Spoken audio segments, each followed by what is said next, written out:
It's a conversation Burlingtonians are very familiar with by now: community police oversight. It will be back on the ballot in 2 weeks, and although the City Council unanimously agreed to put the question in front of voters, some are still encouraging people to vote no. ABC 22's Matt Holderman spoke with councilors on both sides of the debate today, and he joins me now live in the newsroom with more on what they had to say. Thanks, Lauren. Well, this version of the community police oversight question looks a little different from the last time it appeared on a town meeting day ballot back in 2023. This one is a little more watered down compared to previous versions, but still not enough to the point where all councilors are telling voters to get behind it.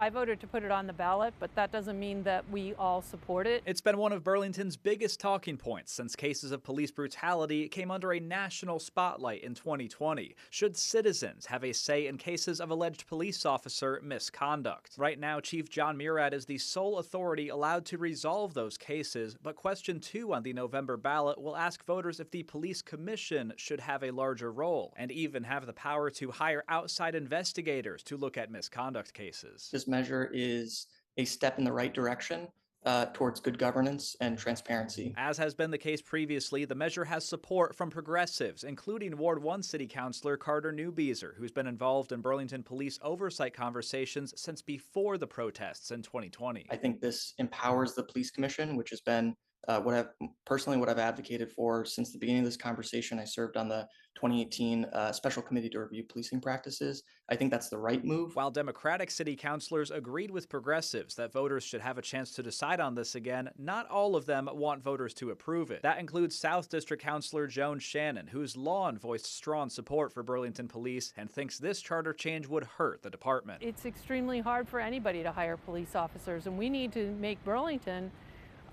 more attractive than all of the other places trying to hire police officers. This certainly isn't going to be doing it. Should voters turn down the measure again, like they did in March of 2023, Shannon hopes that'll be the end of the conversation, while Newbeezer says he's not sure what the future would hold. If people vote no on this, hopefully the City Council stops beating a dead horse. I'm focused on the ballot measure that's coming up in front of voters, and so I'm not going to try to predict the future.